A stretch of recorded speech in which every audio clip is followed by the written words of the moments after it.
আসসালামু আলাইকুম ওরহমতুল্লাহ বারাকাতুহু। আমন্ত্রণ আজকের পর্বে স্বাগত জানাচ্ছি সৌদি আরব থেকে আমি সুহেল রানা। দর্শক, আজ দ্বিতীয় পর্বে আপনাদেরকে আমি দেখাবো কোন কোন জায়গায় আপনারা ঘুরে দেখবেন। তাইফ হলো পর্যটন নগরী, তাই এখানকার প্রতিটি রাস্তায় গড়ে উঠেছে রিসোর্ট, কটেজ ও বিনোদনের জন্য পার্ক। এখন বিকাল 4টা বাজে। জেদ্দা ও মক্কায় 40 থেকে 45 ডিগ্রি তাপমাত্রা, অথচ এখানে 18 থেকে 20 ডিগ্রি তাপমাত্রা স্বাভাবিক রয়েছে। তবে মনে রাখবেন, শীতের সময় এখানে তাপমাত্রা 0 ডিগ্রি থেকে নিচে চলে যায়। তখন তুষারপাত হয়, এমনকি বরফও জমে।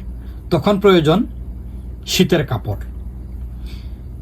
এবার চলুন আমরা ঘুরে আসি এখানকার ঐতিহাসিক দুইটি পাহাড়ে, যে পাহাড়গুলোর নাম হলো জাবলে ঢাকা ও জাবলে সাফা। চলুন আমরা সাফা পার্কে ঘুরে আসি। প্রিয় ভিউয়ার্স, আমি এই মুহূর্তে আছি তাইফের সাফা পার্কে, যেখানে মেঘ ধরতে পারা যায়। এই পার্কটি আমি আপনাদের ঘুরে ঘুরে দেখাচ্ছি। আজকে মেঘলা আকাশ, ইতিমধ্যেই মেঘের ভিতরে বারবার ভিজছি, আবার রৌদ্র উঠছে। পরিবার পরিজন এখানে আসছি, সবাই আসবেন। আমার পাশেই রয়েছে কয়েকজন বাংলাদেশি পর্যটক, চলুন তাদের সাথে কথা বলি।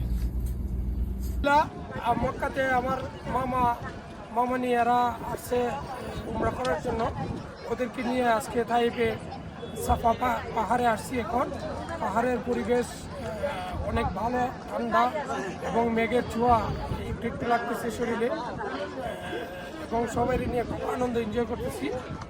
আমরা পবিত্র উমরা হজে আসছি, জায়গা খুব ভালো লাগছে। জীবনে যারা আসে নাই তারা আসবেন, খুব ভালো লাগবে। সারাদিন ঘোরাঘুরি পরও আমরা ক্লান্ত হইনি। এমনকি রাস্তায় এবং পার্কে কোথাও দেখতে পাইনি কোনো অশালীন দৃশ্য, নেই কোনো হ্যারাসমেন্ট। চমৎকার পরিবেশ। এখানে মনোরঞ্জনের জন্য রয়েছে উট, গাধা ও ঘোড়ার উপর চড়ার ব্যবস্থা। আনন্দের বিষয় হলো, এগুলো যারা পরিচালনা করেন বেশিরভাগই বাংলাদেশি।